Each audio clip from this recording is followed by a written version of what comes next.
Deus, nosso Pai, que tendes poder e bondade, dai força àquele que procura a verdade. Ponde no coração do homem a compaixão e a caridade. Deus, dai ao viajor a estrela guia, ao aflito a consolação, ao doente o repouso. Pai, dai ao culpado o arrependimento, ao espírito a verdade, à criança o guia, ao órfão o pai. Senhor, que vossa bondade se estenda sobre tudo o que criastes. Piedade, Senhor, para aquele que não vos conhece, esperança para aquele que sofre. Que vossa bondade permita aos Espíritos Consoladores derramarem por toda a parte a paz, a esperança e a fé. Deus, um raio, uma faísca do vosso amor pode abrasar a terra. Deixai-nos beber nas fontes fecundas e infinitas, e todas as lágrimas secarão, todas as dores acalmar-se-ão. Um só coração, um só pensamento subirá até vós, como um grito de reconhecimento e amor. Como Moisés sobre a montanha, nós vos esperamos com os braços abertos. Ó poder, ó bondade, ó beleza, ó perfeição, e queremos de algum modo alcançar a vossa misericórdia.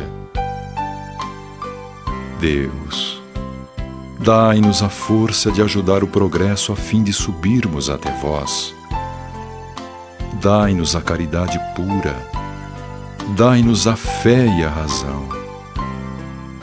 Dai-nos a simplicidade que fará das nossas almas o espelho onde se refletirá a vossa imagem.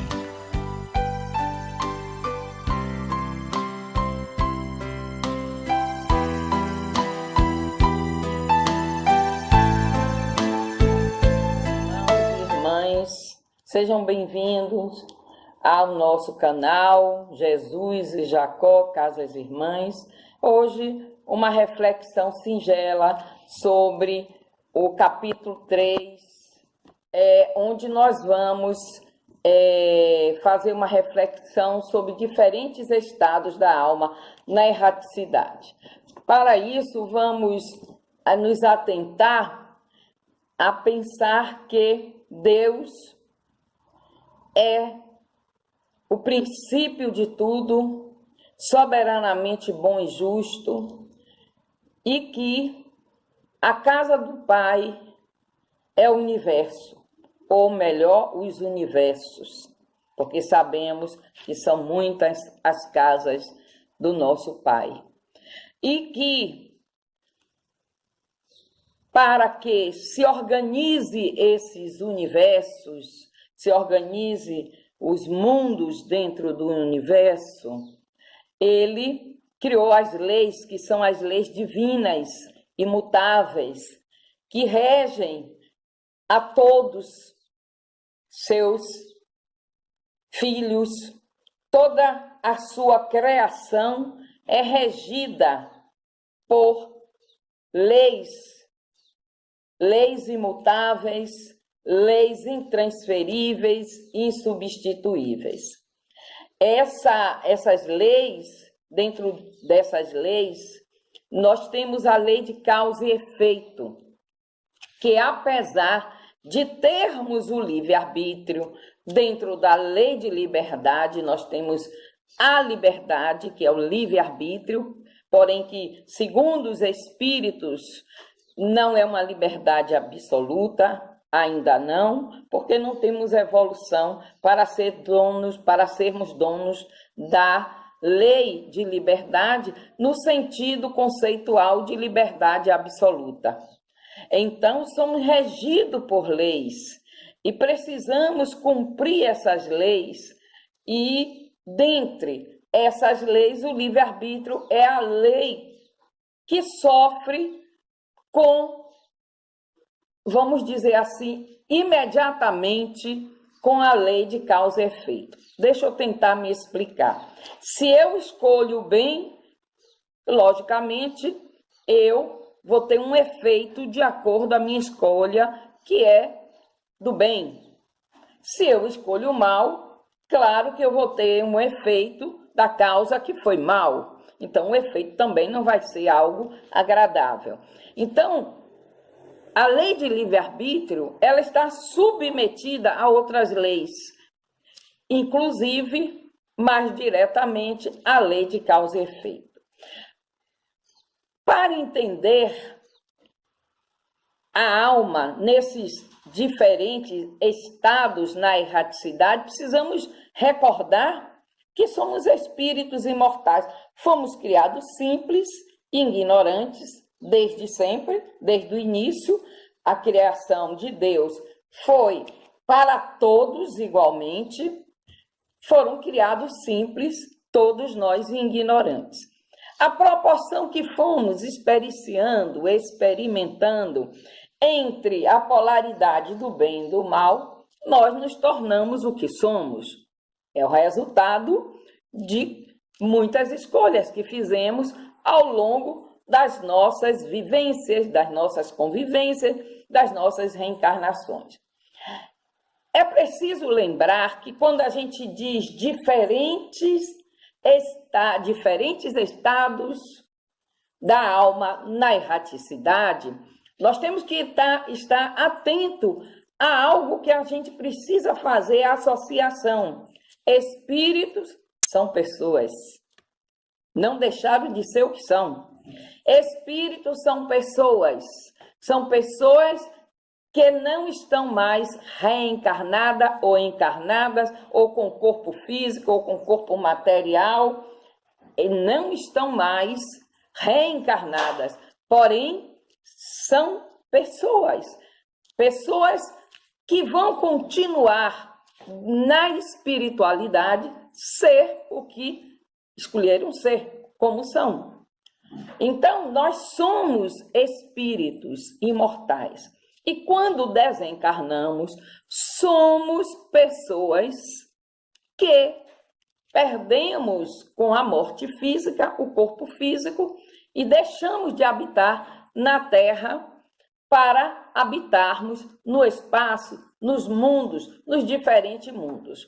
Ora, nós temos escolhas, somos movidos, vivemos pelas escolhas que fazemos, né? O uso do livre-arbítrio nos leva a ter conhecimento de que toda ação gera uma reação e que toda reação, toda consequência, todo efeito, nós seremos os responsáveis por isso, porque fomos nós que escolhemos, fomos nós que realizamos a ação, a escolha propriamente dita, então nós somos os responsáveis por nossa felicidade ou infelicidade. Mas que mundos diferentes são esses, Carmen? Que estados diferentes são esses, Carmen? Nós podemos dizer que os mundos são diferentes. Então, nós temos, nos mundos primitivos, são aqueles mundos onde nós vamos viver a primeira encarnação. Então, são bem primitivos. Depois, nós temos, do estágio após o mundo primitivo, nós temos o prova e expiação, que é atualmente a condição de estado e estágio da onde nós vivemos, que é a Terra. Ainda a predominância do mal sobre o bem. Depois nós temos de regeneração, que segundo a literatura espírita, nós estamos caminhando para buscar, para conquistar esse estado, esse estágio de regeneração, que é quando, mesmo o bem já estando sendo mais vamos dizer assim, realizável, nós ainda temos expiações e provas a passar. E temos os mundos felizes, que o bem predomina totalmente, né, o mal. E depois os mundos celestiais ou divinos, onde não existe mal algum. Então, nós aqui vamos parar na segunda categoria de mundos, né? Há muitas moradas na casa do meu pai, no mundo de prova e expiação. Ora, se nós vivemos num planeta onde ainda a predominância do mal sobre o bem é quem, né, está aí no nosso cenário, nós não precisamos nem explicar. Imagine como é o estado da alma após o desencarne, se ela, dentre a sua jornada reencarnatória, ela só faz escolhas para a tendência, a predominância do mal.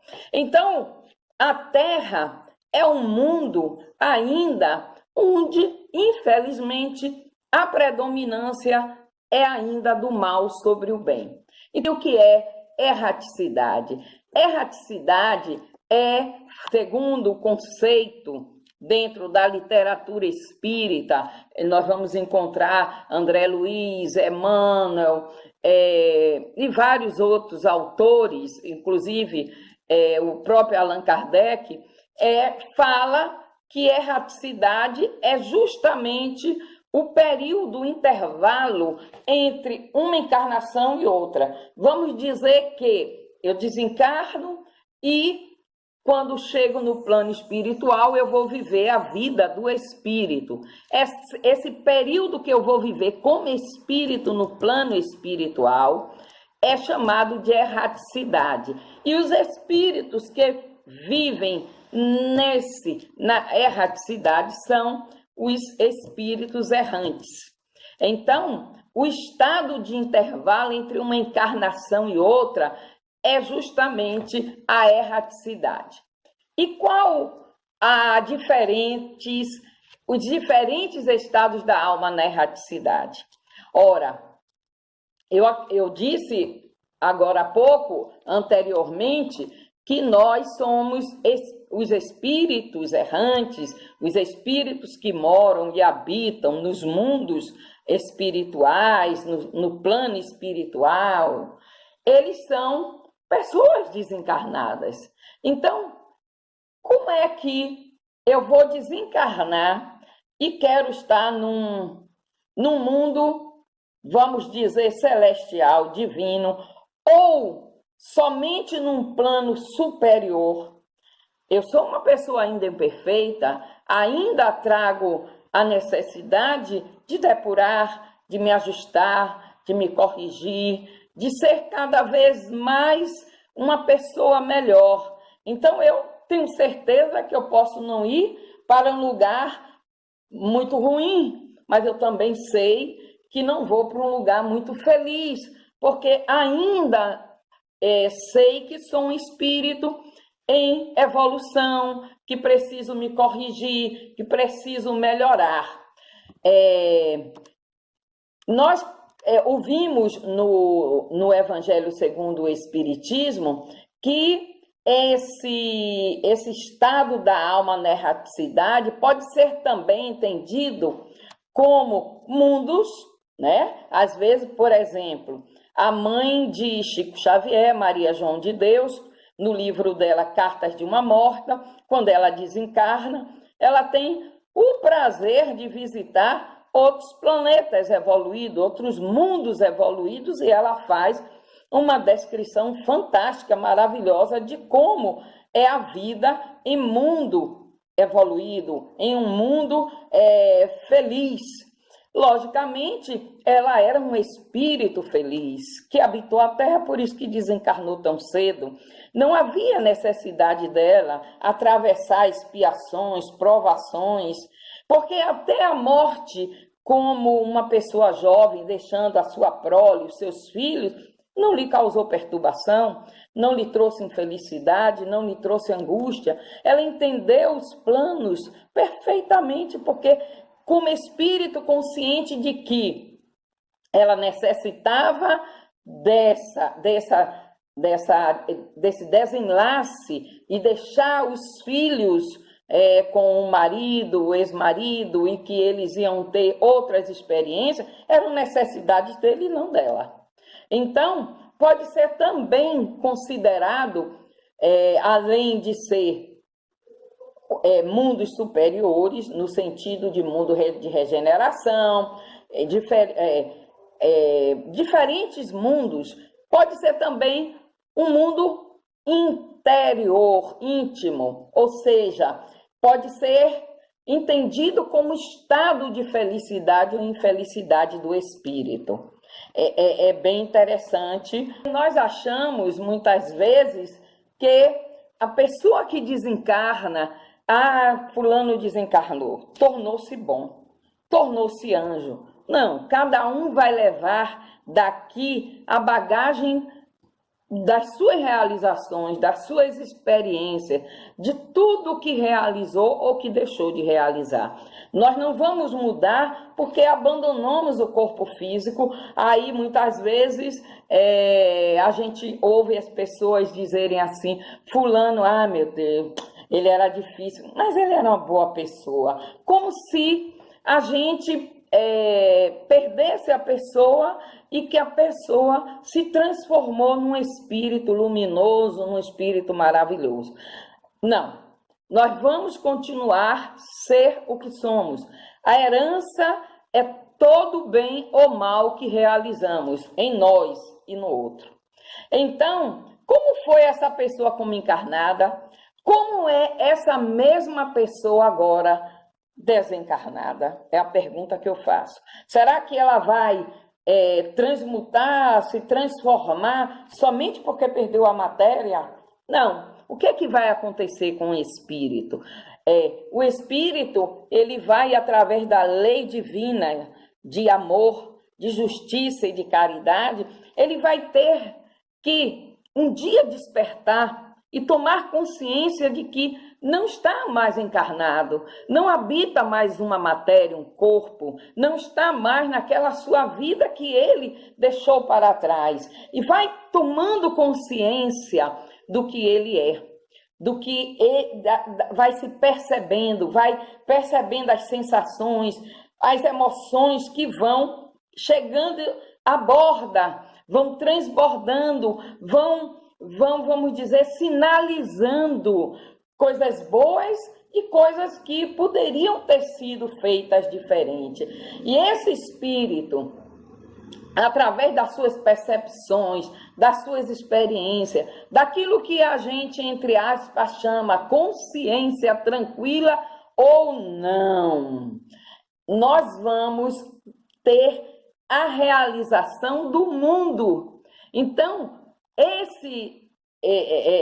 essa reflexão de que diferentes estados da alma na erraticidade depende da lei de sintonia. Ou seja, com quem digas o que pensa, digas o que sente, digas como age, que eu te direi quem é. Que foi que tu fizeste quando encarnado, né? Qual foi o bem que você fez? Qual foi... E o maior dos bens, eu já ouvi isso num livro dizendo, quando a gente deixa de fazer o mal, a gente faz um bem. Porque não basta fazer o bem, tem que deixar de fazer o mal. Não adianta eu ser uma pessoa boa, mas eu viver fazendo o mal. Ela é boa. Boa para quem? Para quem gosta de mim, para quem eu gosto da pessoa, mas eu sei escolher a quem eu fazer o bem e fazer o mal, então eu não sou uma pessoa boa, né? Então, da lei de sintonia. No livro Mediunidade e Sintonia, se eu não me lembro, eu posso estar enganada, no primeiro capítulo, Emmanuel diz assim: tudo na vida é sintonia, mediunidade é sintonia, felicidade é sintonia, infelicidade é sintonia. Tudo é sintonia, porque é o grande mecanismo do cosmos, do universo. Com quem você sintoniza. Então, cada um atrai o ambiente, o meio, onde vai estar sintonizado com o seu ambiente interior, interno. Se eu sou uma pessoa que procuro não fazer o mal e procuro fazer o bem, eu não posso ir para um mundo infeliz. As pessoas, às vezes, têm a concepção, e no livro Consolador, Emmanuel esclarece isso, de que todo mundo tem que sofrer quando sai do corpo físico, todo mundo vai sofrer. Todo mundo tem que passar pelo inferno. No livro Sem Inferno, acaba isso. Por quê? Porque o inferno é um estado da alma. Se uma pessoa faz o bem, mas não tem autoconhecimento, não procura se transformar, não procura ser uma pessoa melhor, não procura deixar de fazer o mal, claro que ela vai ter uma perturbação espiritual bem significativa. Já aquela pessoa que procura não fazer o mal, procura praticar o bem, mas não é uma pessoa perfeita, é uma pessoa que ainda está em evolução, se corrigindo, ela não vai ter essa perturbação tão grave assim. Então, o autoconhecimento, a autotransformação é de suma importância para que nós, nos percebendo, tendo a consciência de que somos espíritos e que, como vivemos aqui dentro, vamos viver também no plano espiritual, na erraticidade, aonde vamos ser exatamente como aqui. Eu outro dia me lembrei de Chico Xavier, que passou por um prostíbulo e as irmãs pediram para ele fazer um socorro. E ele ficou tutubiando, meio em dúvida. Aí Emmanuel disse, por quê? Se você pode entrar e sair do jeito que você entrou, qual o problema? E ele foi e levou alguns dias fazendo um tratamento com essas irmãs. Ora, ele soube entrar e soube sair. O meio não influenciou ele, mas ele influenciou o meio. E a gente vê isso no filme dele, quando o pai levou ele para que ele iniciasse a sua vida como homem, a vida sexual, e ele fez com que todas as moças ali pegassem e orassem e tivessem um contato com o divino. Então é muito importante que a gente saiba que se você for, e no livro e no filme Nosso Lar, explica esse estado diferente da alma na erraticidade, quando ele está naqueles 8 anos dele de perturbação espiritual grave, porque ele se sente culpado, ele se sente sem consciência da sua atual realidade e não consegue se perceber como espírito, ele se perturba e ele fica naquela confusão. Depois ele consegue sair daquela perturbação com ajuda externa, sintonizando melhor, vai se autoconhecendo, vai tendo conhecimento da espiritualidade, do mundo em que ele vive, mas em dado momento, quando ele vai fazer a visita a seu lar e que ele vê sua ex-esposa com o companheiro atual, ele volta de novo para o charco, ele volta de novo para o umbral, mostrando para a gente que é uma questão de sintonia onde nós vamos estar, escolher estar. Que o Senhor nos abençoe. Vamos para... Providenciemos o nosso copo de água para o nosso passe, a garrafa de água para aqueles que estão em tratamento de medicina espiritual, que vão precisar se recolher aos seus quartos, deitarem-se em suas camas, para que possamos receptivamente atender aos nossos amigos espirituais que foram designados para as nossas casas, os atendentes fraternos da equipe espiritual do Dr. Rodolfo e todos os que trabalham com ele, dessas 2 casas de amor e caridade.